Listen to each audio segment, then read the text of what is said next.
మనకి మనోళ్ళు చెప్పిన నిజాలు నచ్చవు కదా, కనీసం విదేశీయులు చెప్పినటువంటి ఒక నిజమైన దీని మీద చెడా శాస్త్రి గారికి సంబంధించిన ఒక కథనం చూద్దాం. మొగస్తనీసు ప్రాచీన గ్రీకు యాత్రికుడు, చరిత్రకారుడు మరియు రాయబారి. మొగస్తనీసు పాట్లిపుత్రులను చంద్రగుప్తుని మౌర్య కాలంలో భారతదేశం వచ్చినట్టు చెప్పబడుతుంది, కానీ ఖచ్చితమైన సమయం తెలియదు. అందువల్ల చరిత్రకారులు చంద్రగుప్తుని మరణ సంవత్సరమైన క్రీస్తుపూర్వం 288కు ముందు అతను భారత్ వచ్చాడు అని మాత్రం నిర్ణయించారు. ఇతను కాబూల్ మరియు పంజాబ్ నుండి పాట్లిపుత్ర చేరుకోవడానికి రాయల్ రోడ్, అంటే దీన్నే ఉత్తరాపద్ గ్రాండ్ ట్రంక్ రోడ్డుగా పిలిచేవాడు. ఆ రోజుల్లో ఇది రోమ్, గ్రీక్, మిడిల్ ఈస్ట్, ఇరాన్లతో భారతదేశాన్ని కలిపే వాణిజ్య మార్గం. ఈయన భారతదేశ సందర్శన మీద ఇండికా అనే పుస్తకం రాశాడు. ఆ పుస్తకంలో భారతదేశంలో ప్రజల జీవన విధానం గురించి చాలా వివరంగా రాశాడు. దానిలో కొన్ని ముఖ్యమైన విషయాలు మీ ముందు ఉంచడానికి ప్రయత్నిస్తాను. ఇవి చదివితే ఇందులో బ్రిటిష్ వాళ్ళు, మొఘల్స్ వచ్చి మనకు అన్నీ నేర్పారని చెప్పే మతం మారిన దేశభక్తుల నోళ్లు మూతపడతాయి. గ్రీకులు భారతీయుల్ని ఇండియన్స్ అని పిలిస్తే భారతీయులు వారిని యవనులు అని పిలిచేవాళ్ళట. మొగస్తనీస్ ప్రకారం భారతీయులు ఆ రోజుల్లోనే బంగారం, వెండి, రాగి, తగరం, ఇనుము మొదలైన వాటిని ఆభరణాలు మరియు అస్త్రాల కోసం పెద్ద మొత్తాలు ఉత్పత్తి చేసేవాళ్ళట. అలాగే సంవత్సరంలో ఇది పంటలు, ముఖ్యంగా వరి, పప్పు దినుసులు, తృణధాన్యాలు 2 కాపుల్లో పండించేవాళ్ళట. నీటిపారుదల వ్యవస్థ ఉంది, కరువు అనేది వీళ్ళకి తెలియదు. భారత సైన్యంలో యుద్ధానికి శిక్షణ పొంది 4000 ఏనుగులు ఉండేవి. అందుకే అలెగ్జాండర్ భారత్పై దండెత్తడానికి భయపడ్డాడు. ఆ కాలంలో భారత్లో విదేశీయులు కానీ సొంత వారు కానీ బానిసలుగా లేరు, కుల విభజన లేదు అని రాశాడు. భారత్లో 18వ శతాబ్దం వరకు వృత్తి ఆధారిత ప్రజాస్వామ్యం వ్యవస్థ ఉండేదని ఆడమ్స్ కూడా తన రీసెర్చ్ వర్క్లో రాశారు. భారత్లో వైవిధ్య జనాభా కలిగి ఉన్నారు. వాళ్ళు ఇక్కడ స్థానికుల్లాగే ఉన్నారు, అంటే ఎక్కడి నుండి వలస రాలేదని, వారు ఎవరి మీద దాడి చేయలేదు, దాడి చేయబడలేదు అన్నటువంటిది.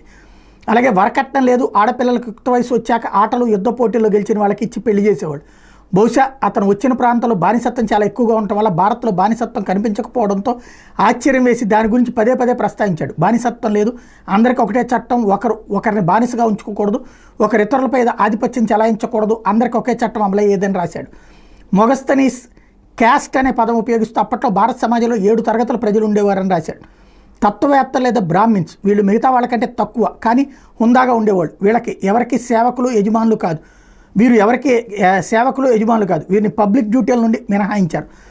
హస్బెండ్ మెన్, వీరిని యుద్ధాలు, ఇతర పబ్లిక్ సేవలు చేయడం నుండి మినహాయించారు. గ్రామాల్లోనే ఉండాలి, పట్టణాలకు రాకూడదు. భూములన్నీ రాజు ఆస్తి, వీళ్ళు ఆస్తులు సంపాదించడానికి లేదు. పంటలో 4వ వంతు రాజుకు చెల్లించాలి. 3వది పశువుల కాపర్లు, వీరు గ్రామాలు, పట్టణాలు బయట మాత్రమే నివసించాలి. జంతువుల నుండి పంటలు రక్షించడం వీళ్ళ బాధ్యత. కళాకారుల వర్గం, అంటే ఆయుధాలు వగైరా తయారు చేసేవాళ్ళు. సైనికులు, దేశంలో వీరే 2వ అతిపెద్ద వర్గం. గూఢచారులు లేదా వేగులు 6వ వర్గం. సలహాదారులు, ఆర్థిక సలహాదారులు, గణకులు, మధ్యవర్తులు మొదలగు వాళ్ళు, వీళ్ళే అతి ముఖ్య వర్గం. ప్రజల్లో ఎక్కువగా నీతి, నిజాయితీ, క్రమశిక్షణ ఉన్నది. దొంగతనాలు లేవు, రాతపూర్వక చట్టాలు లేవు, ఇళ్లకు తాళాలు లేవు. సత్యం, ధర్మానికి విలువ ఎక్కువ, వయసు కంటే జ్ఞానానికి గౌరవం. స్త్రీలకు అసాధారణ స్వేచ్ఛ ఉండేది, ఆమెకు పవిత్రంగా ఉండాలని నిర్బంధం విధించుకోబోతే వివాహేతర బంధాలు ఉంచుకోవచ్చు. రాజు పెట్టిన పోటీలు ఎవరైనా స్త్రీ ఆ రాజును ఓడిస్తే ఆమె యువరాజు భార్య కావడానికి అర్హత వస్తుంది. ఋషులు, మునులు గురించి మొగస్తనీస్ గొప్పగా చెప్పాడు. వారు బాధలకు ఓర్చుకుని అగ్నిలో దూకి లేదా నీటిలో మునిగి స్వచ్ఛందంగా ప్రాణత్యాగం చేస్తారని చెప్పుకొచ్చాడు.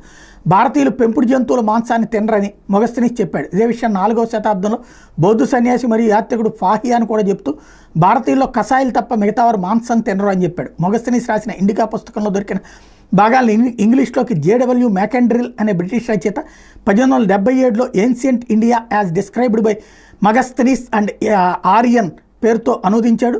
పైన చెప్పిన విషయాలన్నీ ఆ పుస్తకంలో నుండి సేకరించినవే.